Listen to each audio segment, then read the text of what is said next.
everyone. And the present study tries to investigate the alternative assets that can be used to manage the cleaner investment risk. So this is the flow of my presentation.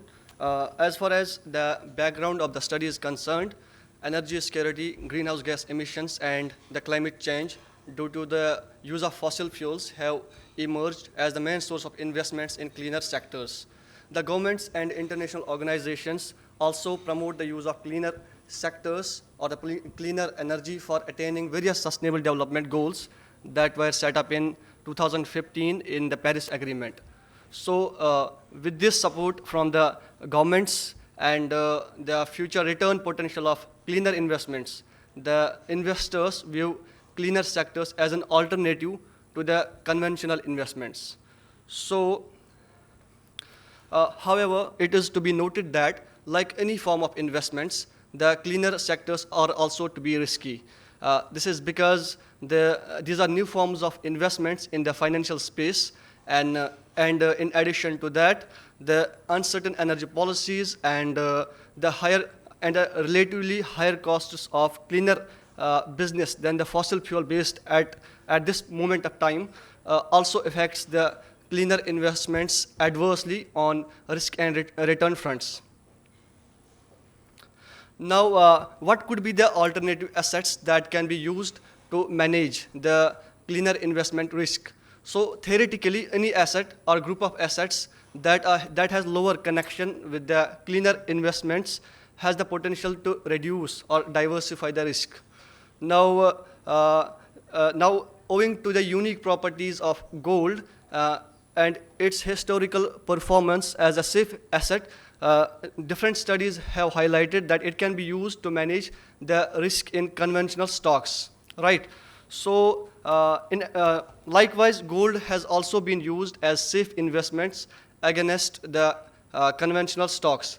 Now, coming to the Bitcoin, despite being very risky and volatile at the individual level, when it's included into the portfolio of conventional stocks, it can also be used to manage the risk in conventional stocks. Now, with this backdrop, we therefore hypothesize that these alternative assets could also diversify the risk in cleaner stocks. This is because, like conventional stocks, the cleaner sectors or cleaner stocks are also equity financing tool that is affected by similar macroeconomic conditions, company management, and the future economic outlook. Now, as far as the interdependence of the financial markets are concerned, they are more interdependent in downside markets than in upside markets. In other words, when financial markets experience downturn or when they experience negative returns, they are more correlated than when they experience upside turn. So it means that the investors could face extreme losses when the markets have asymmetric interdependence. And when we talk of financial market participants, they have asymmetric behavior.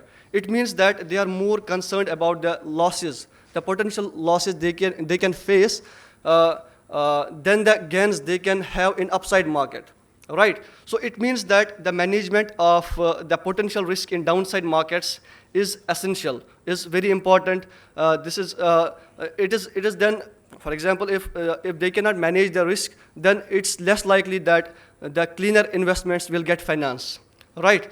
So with this presumption and with this backdrop, the study tries to explore the risk management potential of alternative assets that includes gold, oil, and Bitcoin in the downside market, right? Now, coming to the methodology I have used the vector autoregressive based measures for interpretation purpose. The generalized forecast error variance decomposition has been used, and with the help of these measures, I have calculated 3 measures of connectedness. First, I have measured total connectedness in the system or in the considered assets. Then the directional spillover index or the directional connectedness measures, which measures the connection of an individual asset with the rest of the system variables, right? Then I have also measured the pair-wise spillovers, which measures the connection between different pairs of assets in the considered markets. Now, I have taken the data of S&P Global Clean Energy Index as a representative of cleaner stocks, which shows the performance of the companies in both the developed and developing countries. And Bitcoin, the prices of Bitcoin represents the crypto space. And since Bitcoin is the largest in terms of market capitalization when it comes to crypto space. And MSCI represents the global equity market, WTI represents the oil market, and gold prices of LMBA is the representative of global gold market. And I have taken the data from 11th of July 2012 to April 2021. And please note that the recent FTX crash has not been accounted for. And if we include that data too, maybe the results could change significantly. Now, coming to the descriptive statistics, it can be observed that the average return of Bitcoin is highest among the considered markets or among the considered assets. But it is to be noted that it also is the highest risky asset, as can be seen from the standard deviation measure. And gold seems to be the safest among the class of assets, right? Now, coming to the normality tests of the return distributions, all the variables seem to be, they are not normal. They do not follow normal distribution. And specifically, when we talk of skewness, they are negatively skewed. Means that the return distribution is more towards left. So this additionally motivates us to focus on more downside connectedness. And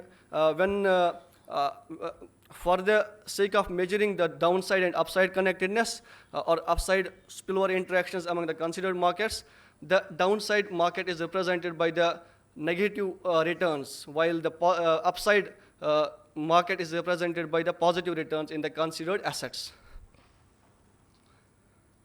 Now, since the connectedness measures are based on vector autoregressive system, and it's therefore necessary that the variables should be stationary. And to check the stationarity, I have used two different measures of unit root, the augmented decay flow test and Phillips pattern. And all the tests indicate that at the level, all the variables are non-stationary. And when converted into returns, they are stationary. So from now onwards, the empirical estimations will be based upon the returns only. Now, this is the pairwise correlations of both the upside and downside markets. As can be observed that the correlation measures are higher in downside markets than in upside markets. So it is indicative of the fact there could be higher interactions among the considered markets in downside markets than in upside markets. In addition to that, it's also observable that MSCI, which is the representative of global equity index, and the clean energy stocks, they are relatively more connected, because their correlation is relatively higher. So they seem to be alike. And when it comes to the gold, it seems that in downside market, gold has lower correlation with the clean energy stocks than Bitcoin.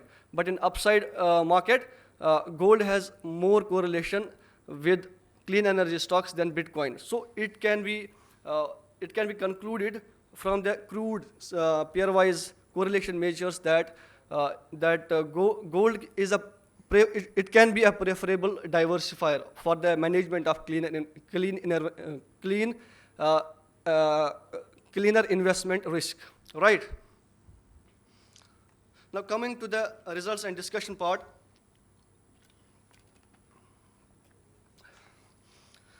this is the table for upside, and in the next slide, that results for the downside connectedness measures are shown. And it can be observed that in both the cases, most of the variation in the system is explained by own shocks or the own spillovers rather than the shocks from other variables.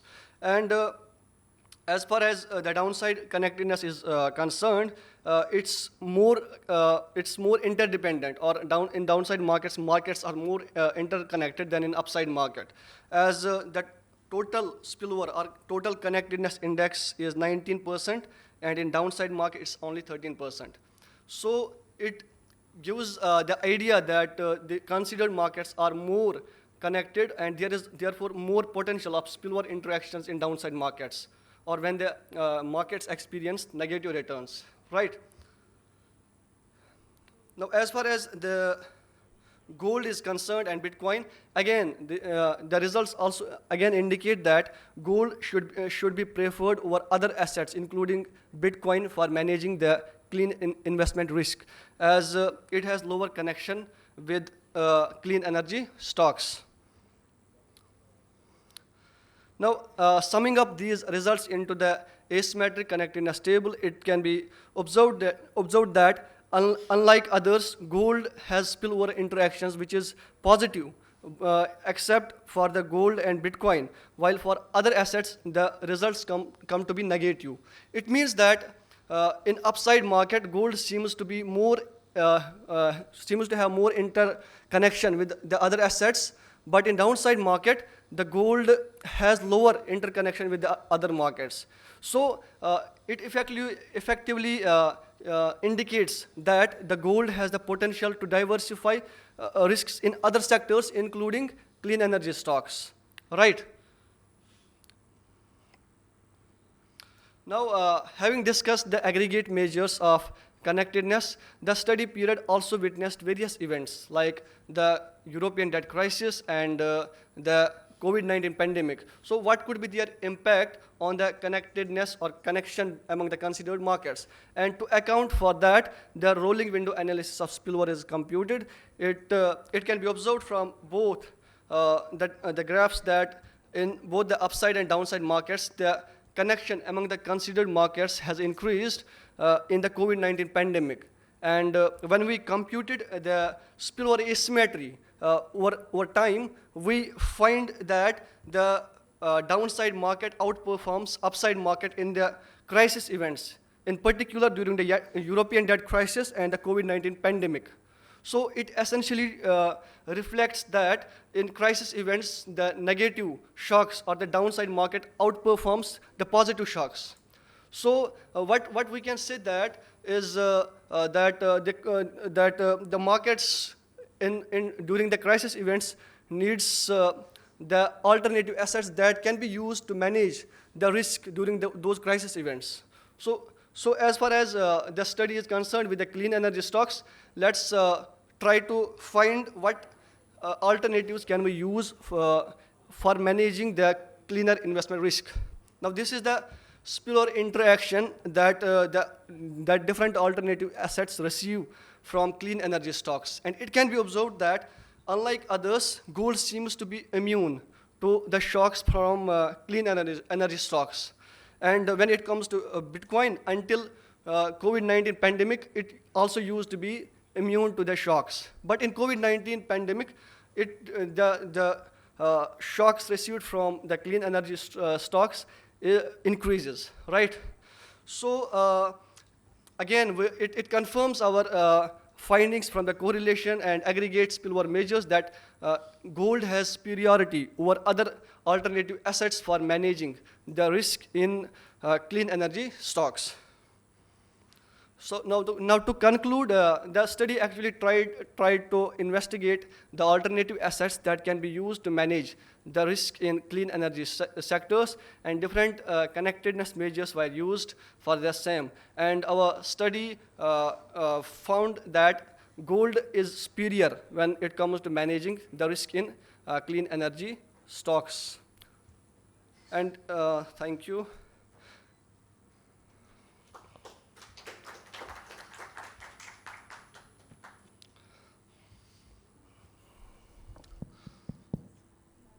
So any particular reason why you're using the 5th period and the 7th period, if I remember right, for your lag estimates? Yes, sir.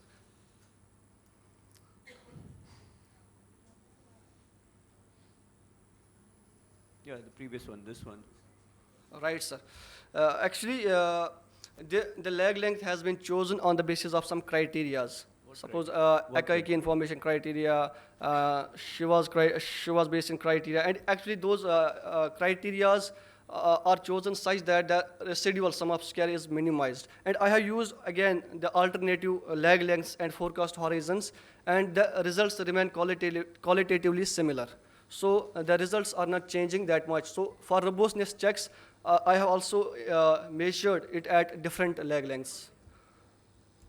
So is there any substantive meaning to having it between 7 and 5? Yes, because yes. what you could argue, given your data, Yes, sir. Actually, your data is from July 12 to April 2021, so 5 and 7 are at particular points in time. So no, sir. It's like for the model, we need to minimize the residual sum of squares. So at lag length 7, the residual sum of square is minimized in the concerned regression. what is the lag length over here?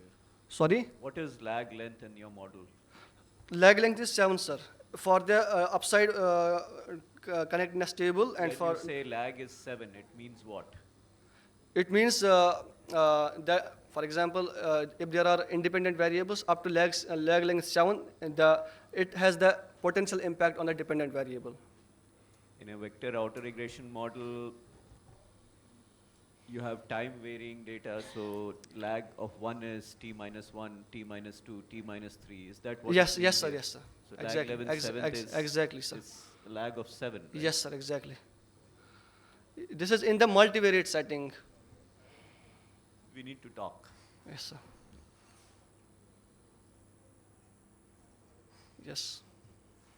There is again a question.